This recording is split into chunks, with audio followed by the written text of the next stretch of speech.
Hello दोस्तों, welcome back to my channel. आज हम एक बहुत इंपॉर्टेंट टॉपिक कवर करेंगे डी फार्मेसी और बी फार्मेसी दोनों के लिए, जो कि फार्मेसी का एक कोर सब्जेक्ट है, प्रिस्क्रिप्शन हैंडलिंग एंड डिस्पेंसिंग। ये टॉपिक सिर्फ एग्जाम के लिए इम्पोर्टेंट नहीं है। जब आप एक रजिस्टर्ड फार्मासिस्ट बनकर फार्मेसी प्रैक्टिस काउंटर के पीछे खड़े होंगे तो ये आपकी ज़िंदगी का हिस्सा बनेगा। एक छोटी सी गलती पेशेंट की हेल्थ को रिस्क में डाल सकती है। तो चलिए समझते हैं स्टेप बाय स्टेप कि एक प्रिस्क्रिप्शन फार्मेसी में आती है तो उसके बाद क्या क्या स्टेप होते हैं। What is the importance of prescription? के प्रिस्क्रिप्शन की इतनी इंपॉर्टेंस क्यों है इसकी हैंडलिंग की? क्योंकि ये कोर टॉपिक है जो अपनी बी फार्मेसी और डी फार्मेसी एग्जाम के पॉइंट ऑफ व्यू से दोनों आता है। कम्युनिटी फार्मेसी सिलेबस में डिप्लोमा फार्मेसी और फार्मास्यूटिक्स बी फार्मेसी के लिए। और ये फार्मासिस्ट की एक डेली रूटीन है और जब भी फार्मासिस्ट काम करता है तो यही होता है।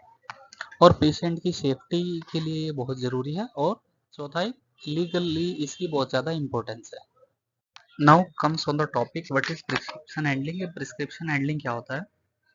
Prescription handling is a systematic process by which a pharmacist receive a prescription, verify its legal and clinical validity, and accurately dispense the medicine to the patient together with proper counseling. The 5R or the 5 rights of medication should be checked on that. First is the right patient, then right drug, right dose, right route, and right time. Now the whole process of prescription handling divides into the 6 steps. The 6 steps of prescription handling as is follows.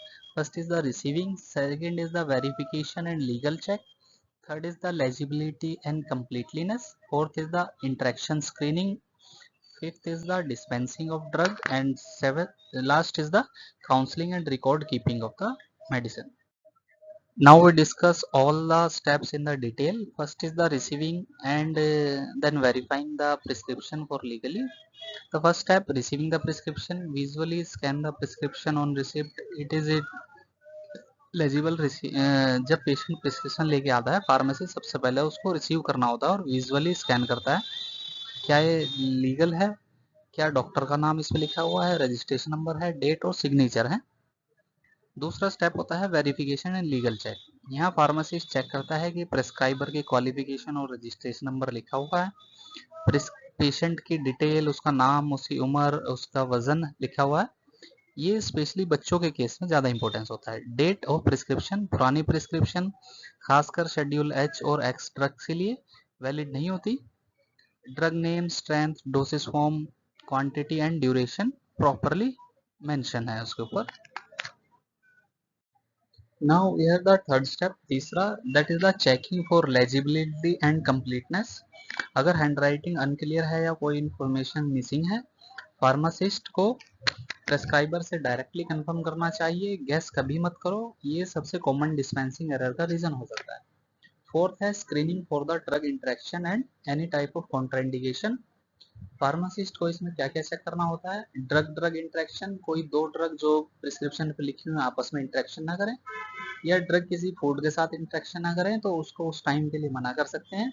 या patient की allergy history अगर कोई है तो, या duplicate therapy, same group की दो या दो से ज्यादा मेडिकेशन अगर दी गई है तो। पांचवा पॉइंट है डिस्पेंसिंग द मेडिसिन। अब एक्चुअल डिस्पेंसिंग होती है, करेक्ट ड्रग और डोज स्ट्रेंथ सिलेक्ट करना है, एक्सपायरी डेट चेक करनी है, प्रॉपर तरीके से उस पर लेबल लगाना है जिस पर सभी इंफॉर्मेशन हो, जैसे name of drug, dose, frequency and precautions.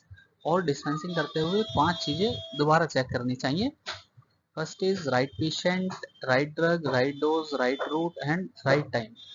This is an example of a label that are used for the drug that are dispensed from the pharmacy. अब हमारा अगला और last step, step number 6, patient counselling and record keeping after dispensing. Explain to the patient, patient को ये सभी चीजें explain करनी है कि दवा कैसे लेना है, बिफोर एंड आफ्टर फूड कितने दिन तक लेनी है, हाउ मेनी टाइम टक, and any type of possible effect, side effect अगर कोई हो सकते हैं तो वो कौन से हो सकते हैं, क्या अवॉइड करना है जैसे अल्कोहल या डेयरी या कुछ एंटीबायोटिक्स के साथ रिएक्शन कर सकते हैं। और लास्ट में प्रिस्क्रिप्शन का रिकॉर्ड मेंटेन करना है, specially for the schedule H1 and X drug के लिए रजिस्टर में एंट्री करना लीगली मैंडेटरी है। और इसकी इतनी ज़्यादा इंपॉर्टेंस क्यों है? Accurate record sports patient safety audit legal compliances under the pharmacy act and traceability of the controlled substances. अगला एक पार्ट है प्रिस्क्रिप्शन में कि प्रिस्क्रिप्शन कौन कौन सी तरह की होती हैं। Classification of prescription, the different types of the prescription. First is a legal prescription, that is a legal complete with the doctor signature registration number and और सभी चीजें होती हैं। सेकंड होती है वर्बल प्रिस्क्रिप्शन, इमरजेंसी में डॉक्टर फोन पर बता सकता है बट लिखित कंफर्मेशन बाद में जरूरी होती है। रिफिल प्रिस्क्रिप्शन, क्रोनिक पेशेंट्स के लिए रिपीट डिस्पेंसिंग, जो ऐसी बीमारियां जो बहुत लंबे टाइम तक जिनका ट्रीटमेंट चलता है वो मेडिसिन। और schedule H1 and X drugs, ये स्पेशल कंट्रोल के साथ डिस्पेंसिंग होती है, रजिस्टर में एंट्री इनकी कंपलसरी होती है। Now we comes on the topic the common dispensing errors. अलग अलग टाइप की कौन सी डिस्पेंसिंग एरर हो सकती है? First is the LASA, like look alike, sound alike, drug mix up, like the cefixime and cefpodoxime both look like, sounds like, seems like, so this is an common.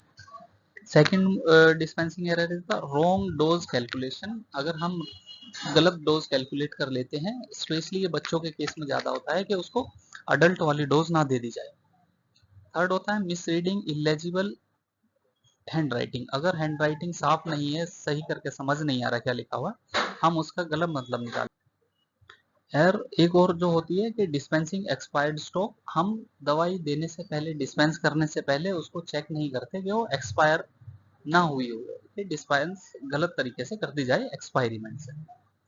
Next होता है failing to label properly, जो दवाई हम dispense कर रहे हैं उसके ऊपर प्रॉपर तरीके से हमने लेबल ही ना किया हो, ये एक सीरियस डिस्पेंसिंग एरर हो जाती है, अगर डेंजरस हो सकता है पेशेंट के लिए। हमेशा इसलिए डबल चेक करो, और अगर डाउट हो तो प्रेस्क्राइबर से कंफर्म करो, एजम्पशन कभी भी मत करो, अंदाजा मत लगाओ, ये पेशेंट की हेल्थ के लिए बहुत ही ज्यादा रिस्की हो सकता है। जैसे एक छोटा सा एग्जांपल है कि डेंजरस मिक्सअप अगर हम कर सकते हैं तो सिट्रिजिन अगर प्रेस्क्राइब हुआ है तो हम सिफिक्सिम उसको अगर डिस्पेंस कर सकते हैं तो क्या हो सकता है, पेशेंट को सिट्रिजिन प्रेस्क्राइब किया बट हम गलती से उसको सिफिक्सिम दे देंगे, राइटिंग साफ नहीं है हम कर लें, but cefixime is antibiotic which cause serious dangerous side effects.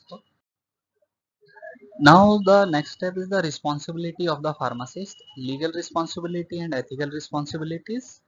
What are the legal responsibilities और ethical responsibilities कौन कौन सी होती है? एक फार्मासिस्ट की लीगल रिस्पॉन्सिबिलिटी जो है कि वो सिर्फ वैलिड प्रिस्क्रिप्शन ही पर ही शेड्यूल H1 और X ड्रग डिस्पेंस करे और पेशेंट की कॉन्फिडेंशियली मेंटेन करना, और नेक्स्ट इज प्रॉपर रिकॉर्ड रखना फार्मेसी एक्ट और ड्रग एंड कॉस्मेटिक एक्ट के अंडर मैंडेटरी है। एथिकल फार्मासिस्ट का ड्यूटी है कि पेशेंट की बेस्ट इंटरेस्ट देखना, ना कि सिर्फ सेल करना, दिस इज द एथिकल। इसका हम एक क्विक रिकैप करते हैं कि प्रोसेस क्या होता है। सबसे पहले what is prescription handling, then its process, first is the receiving, then verifying of the legality check, interaction checking, dispensing of medication and counseling. 5 rights which are to be remembered during the dispensing, like right patient, right dose, right route, right time, and then the control drug, if it is in schedule H, H1 and X drug, it should be require compulsory entry in the register. Then if any error, to avoid any dispensing mistake. So thank you for this important topic. A safe pharmacist double check every step from receiving to counseling. If you like the video, press on the like button, subscribe to the channel and comment your next topic idea and share it if you like. Thank you.